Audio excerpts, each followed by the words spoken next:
வணக்கம் ஃப்ரெண்ட்ஸ். நாம் இன்றைக்கி எதை பற்றி பார்க்க போகிறோம்னா, நேற்றுக்கு நடந்த சிஎஸ்கே ஜிடி மேட்சை பற்றி தான் பேச போகிறோங்க.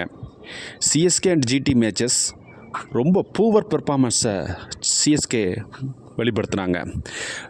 டாஸ் வின் பண்ணி ஜிடி ஒரு ஆப்ஷன் கொடுத்தாங்க. நமக்கு ஃபஸ்ட் பேட்டிங்கே கொடுத்தாங்க. அந்த ஃபஸ்ட் பேட்டிங்கை பயன்படுத்தி நாம் நல்ல ஸ்கோர் அடிச்சிருக்கலாம். ஆனால் அந்த சான்ஸை கோட்டைச்சாமி அப்படிங்கிறது மாதிரி பவர் பிளேலேயே மேட்சை விட்டாங்க. என்னென்னா, பவர் பிளேலேயே உர்வீஸ் பட்டேலுங்கிற ஒரு பிளேயரை இறக்குனாங்க. அவன் யாருங்க? உர்வீஸ் பட்டேல் எங்கேயாவது உருவிட போச்சு சொல்லுங்கள். அவன்கிட்ட தான் மேட்சே கம்ப்ளீட்டாக போச்சுங்க. ஒவ்வொரு சிஎஸ்கே ரசிகனும் ரொம்ப வருத்தத்தோடு இருக்கிறாங்க.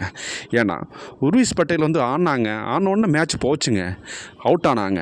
அப்புறம் ஒன்றும் பெரிய மிஸ்டேக் பண்ணாமங்க, பிளண்டர் மிஸ்டேக்.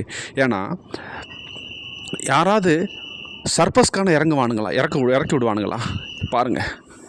ஒரு நல்ல சான்சஸ் இருந்துச்சு, ஒரு பவுலரை யூஸ் பண்ணியிருக்கலாம் செகண்ட் இன்னிங்ஸில். ஆனால் மாற்று பிளேயராக சர்பஸ்கானை இறக்கி விட்டு மேட்சே முடிச்சு விட்டுட்டானுங்க. சர்பஸ்கானும் சீக்கிரம் அவுட் ஆகிட்டான். மொத்தத்தில் மேட்ச்சு முடிஞ்சுங்க. இன்னி வர மேட்சுகளையாவது சிஎஸ்கே விழிப்பாக விளையாடணுங்க.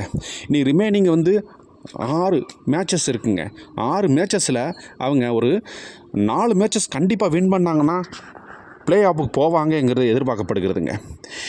இந்த மேட்சஸ் ரொம்ப பூவராக இருந்துச்சுங்க. மும்பைட்டு அருமையாக விளாண்டு வந்தும் போயிட்டானுங்க. இந்த 6 மேட்சஸில் 4 மேட்சஸ் கண்டிப்பாக எடுத்தால் சிஎஸ்கே ஒரு நல்ல லெவலுக்கு வரலாம் என்று எதிர்பார்க்கப்படுகிறதுங்க. இருப்பாங்களா? நீங்கள் என்ன நினைக்கிறீங்க?